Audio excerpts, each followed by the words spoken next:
public beta testing. 3 out of 10 fail. Advertising the car as self-driving, charging people extra to buy the feature, but then using the fact that it's still in beta as a cover-up for whenever there's an incident seems a little dodge to me.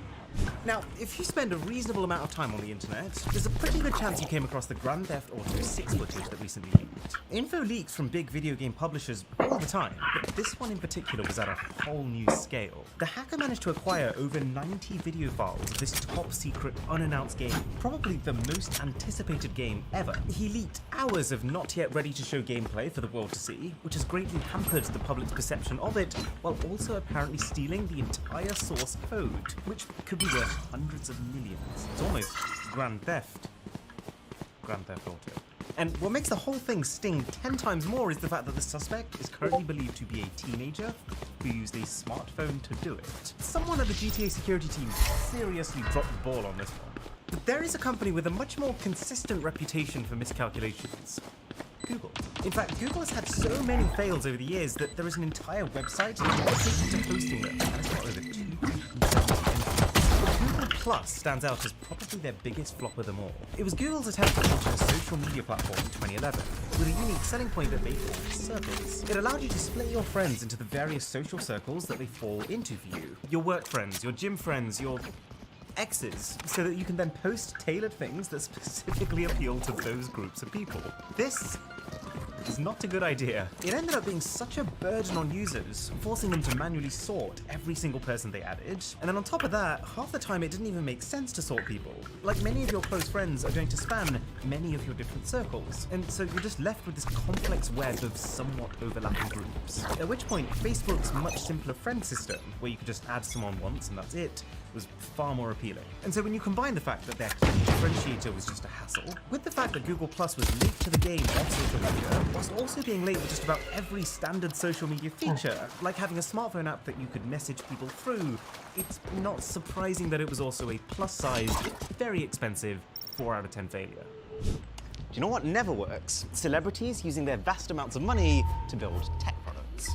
Just look what happened with Soulja Boy when he tried to make a games console. The reality of it is, making a good tech product requires expertise and vision, neither of which will.i.am had when he decided to make the Pulse smartwatch. will.i.am came in very strong with this product. He told us how it wasn't just a companion to your smartphone, but that this was a smartphone with its own SIM card inside of it. But the product's astonishingly quick failure was very much deserved. It's 50% the fact that it looked, and more alarmingly felt, like a handcuff, with some reviewers even saying it sliced their wrists while putting it on, and the other 50% that I don't know how I didn't see this coming, but there's absolutely no way you can do all the smartphone things you want to do on a 1.7-inch screen. It was being sold as this really slick, incognito way of keeping up to date with your life, but the reality of it was you crouched over in some alleyway, fumbling around with your oversized thumbs, trying to figure out how you were going to possibly type a complete sentence before wanting to burn this piece of junk. It was a great meme, but as a tech product, widely described as the worst thing I've touched all year. 5 out of 10. But who would have thought that the biggest smartwatch fail, potentially ever, would actually come from Apple? We all know that Apple is no stranger to luxury, and that they've always been on the premium end in terms of price. But in 2015, they really let their reputation get to their heads, when alongside their standard and sport model watches, they released the Apple Watch Edition, a line of hyper-premium $10,000 18-karat gold versions. They handed them out to big celebrities like Kanye West and Beyonce for marketing. This was going to be Apple's huge cash-in, a way to multiply their income beyond anything previously thought possible. But if you think about it for more than about 2 seconds, who wants to spend upwards of $10K on a smartwatch whose functionality, display, and battery will be instantly dated as soon as Apple releases the next model? Very few is the answer. So the Apple Watch Edition shipped in the low tens of thousands of units, which is bad for any major tech firm, but completely abysmal by Apple standards. The key thing they overlooked is that the smartwatch market is not like the normal watch market. The kinds of people who buy smartwatches are people who love tech, and someone who loves tech isn't going to sacrifice their ability to buy the next 20 Apple Watches just so they can afford one now that's shiny. quite excited to try it. Now, with all the crazy developments in AI happening every day, like that DALL-E website that can literally create any image you want by just typing it, it often feels like we're on the very brink of what's called the singularity, the point at which super intelligent AI becomes so intelligent that its actions can't be controlled or predicted by humanity. Think Skynet in Terminator or GLaDOS in Portal. But then every now and again, you just see something that reminds you, maybe we're okay for a bit. Like the Nightscope K5, the fully autonomous outdoor security robot. It was designed to scope out potential criminals with a whole suite of sensors, video camera, thermal imaging, a distance measuring laser, radar, air quality sensors, even a detector for suspicious wireless signals. And then anything it picks up can alert human security guards. The problem was, the robot was its own biggest obstacle. Like in 2016, a K5 unit deployed at a shopping center in California decided to take the law into its own hands by directly tackling a perpetrator who happened to be a 16. I'm in danger! And then in 2017, a drunk 41-year-old man proved just how tough these would-be Robocops are by knocking it over in a parking lot, where it stayed, because they kept picking themselves up. You'd think that at least one of the advantages of hiring a robot over a human security guard would be that they don't get tired or feel pain, but not these guys. Because later that year, it all seemed to just become a bit too much for one K5, who threw itself dramatically to its death, drowning in a mall fountain. I think the robot... Number 9 takes the dumbness to new heights. And we're back to Apple again. In fact, of all of Apple's misfires in recent history, you could argue that none have been greater than what Apple Maps was at launch. And it's not just that it was riddled with glitches and issues, the fact that it was based on pretty low-quality geography data from TomTom led to landmarks that looked straight out of a Marvel Doctor Strange film. Not in a good way. And then even putting the sludgy, melting roads and cavernous ravines in the middle of the street aside, the app was actually sending people to places that don't exist. Like a completely made-up airport in Dublin, where many users found themselves just scratching their heads. Not to mention that releasing a Maps app to the world when the software was so far from ready was also dangerous. In Australia, police had to issue a warning to motorists after multiple people were led to a park in the middle of the outback where they were stranded in potentially life-threatening 46 degrees Celsius heat without any water supply. This is a 7, and the situation was serious enough that Apple Maps has become one of the very few times that this company has actually come out and apologized publicly. But don't worry, there's plenty of fails to go around, because at number 8, Samsung. Not for a smartphone like you might expect, but actually, or more accurately, 34 different models of washing machine. Damn. No points for guessing why they had to be recalled. Yes, explosions were involved. Specifically, there was a fault with these devices where the machines would shake so violently that the entire roof of the unit would unfasten and fly off, bruising, injuring, and taking out customers like it was some kind of planted military weapon, which forced Samsung to recall millions of units and offer a full repair to fix the loose fastening issue in the top of the unit. But even then, how ignorant you have to be to design and test 34 different models of washing machines to the point where they're ready to go on store shelves without realizing that they're self-destructing. Number 7 is the Sinclair C5. And this thing was supposed to revolutionize personal transportation back in 1985. It was a tiny 3-wheeled, one-person bike-car hybrid vehicle with a range of up to 20 miles per charge. And yeah, that means it was electric, well before most people even thought of electric as an option for transport. And sure, while 20 miles might not sound like a lot, the idea was that it was just enough to cover most people's daily commutes in an eco-friendly, affordable manner. The Sinclair was literally $500. Designed by Lotus, powered by a Philips hairdryer, built by Hoover, and road tested by people who tried hard not to look like a pillow. Yeah, it does look ridiculous. And the enthusiasm died off pretty quickly when people realized a few more things about it. That its top speed of 15 miles per hour meant that you might genuinely get to work faster on a normal bike. That its open design didn't give you any kind of weatherproofing, especially unthoughtful given that it was made for the UK first. And that it didn't have a reverse gear. This is no exaggeration. If you got stuck, you would have to get out your car, go around to the front, lift up the nose, and manually turn it around. Imagine the scenes. I'll give it a 7, but just imagine if you got into an accident with this thing. It would be worse. Well, have no fear, because this next one definitely is. See, back in 2012, when cable TV was still the standard, and Netflix was just a baby, a new company called Aereo entered the scene. And they had an idea. Many people still wanted to watch these cable TV shows, but they wanted to do so in a way that was convenient for them, as opposed to making sure that they were specifically available when that show aired. And so what Aereo did was rented warehouses, leased thousands of tiny satellite antennas that allowed them to access those cable TV shows, all the main US channels like CBS, NBC, Fox, etc., and then basically recorded them and then allowed their paying subscribers to watch those recorded shows over the internet. And this was really popular with their subscribers. This was genuinely fixing a real-life problem that people had. So how could it go wrong? In the most brainless way possible, of course. Intelligent concept and advanced technology aside, the one key thing that Aereo overlooked was actually securing the rights to redistribute any of the channels they were streaming, which effectively earned them a fast-track ticket all the way to the Supreme Court, the highest federal court in America, where several of the biggest TV networks in the entire country sued them into oblivion for profiting off their products. Aereo had to immediately shut down their services after the case in 2015. Filed for bankruptcy the same year. All right, we're in the top 5. So you've heard of GMO foods, right? GMO stands for genetically modified organisms, and it's where biologists use genetic engineering tech to edit the DNA of crops to make them more appealing to eat. Like creating tomatoes that can grow larger and last longer on store shelves. But someone always takes it too far, like we found out with the company Recombinetics, who apparently found a way to genetically modify the DNA of a cow so that they could grow up without sprouting any horns. Usually, farmers have to remove the horns from their bulls for safety reasons, so this would be huge for both the farmers and the animals. Recombinetics claimed that they'd only done breeding practices, just a lot faster. So they argued that their GMO bulls didn't need to be regulated by the US Food and Drug Administration, which is always a little sus. And of course, when they inevitably did get investigated, we found out why. Turns out, scientists at the company had accidentally spliced bacteria DNA into the cow's genes.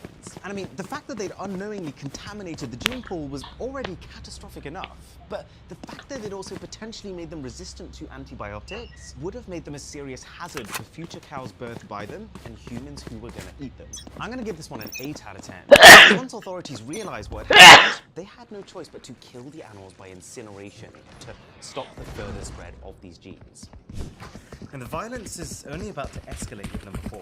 So you've probably heard, America has a bit of a gun violence problem. And the debate over the solution is unbelievably deep and complex. So it was equal parts worrying and hilarious when Axon, a company whose mission statement is to protect life, very publicly announced their solution to mass shootings. Let's put police drones with remote devices built into them in high schools. Don't get me wrong, I applaud them for trying to make a difference, but it's such a tone-deaf idea that it's very easy to see actually increasing the levels of violence. The announcement immediately became the laughingstock of Twitter, and then what made the situation even more ridiculous was seeing the backlash. Axon then responded by admitting that the majority of its ethics advisory board actually strongly opposed the project, but that the company had completely ignored them, which actually makes it look even worse, and led to 9 of the 12 board members resigning in protest, all making this Axon company look like one big joke. You know, maybe if they'd come out with something more like Samsung's washing machines, people might have taken them more seriously. Now, thankfully, Axon's taser drone never made it to production. The Russian chess robot did. And much like the K5 robot from before, also managed to attack a child. I get you want to win, but that is too far. From the video, it seems like the 7-year-old boy tried to make his move, while the robot still thought it was its turn. And so the robot ended up grabbing his finger, squeezing too hard, and fracturing it. And then on top of that, officials from the Russian Chess Federation also had some slightly strange responses to the incident. Like the vice president, Sergei Smagin, kind of claiming that it happened because he violated the safety protocols. And then I remember the Chess Federation's president made a truly insightful and emotional statement. The robot broke the child's finger. This is a cause. You know, I wasn't sure how to feel before hearing that, but now that I know it's bad, really cleared things up for me. 8 out of 10 fail.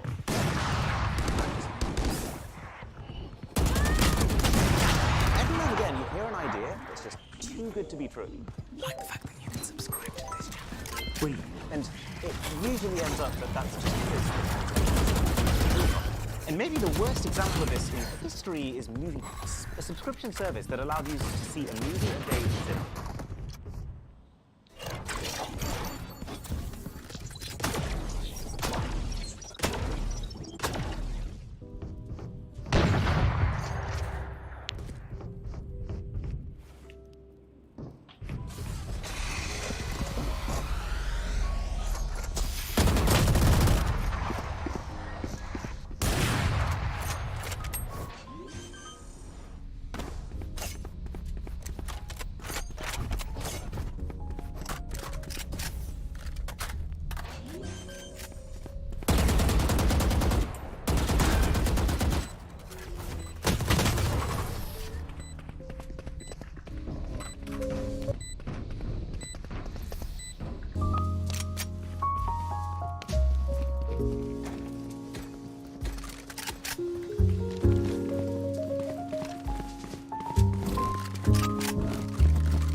No,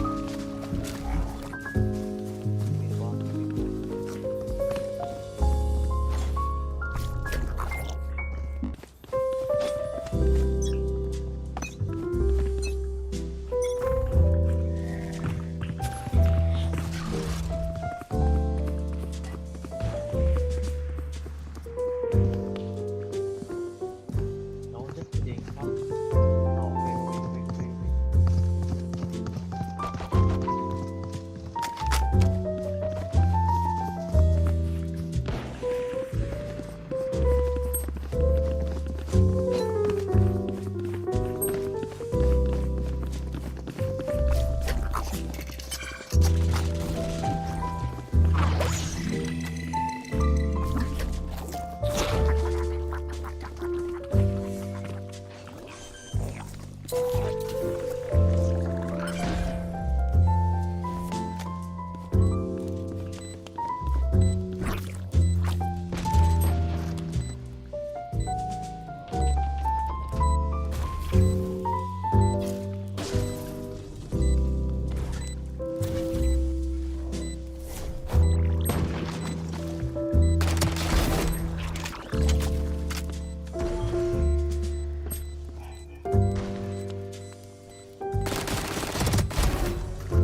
Behind you, sir. Yeah.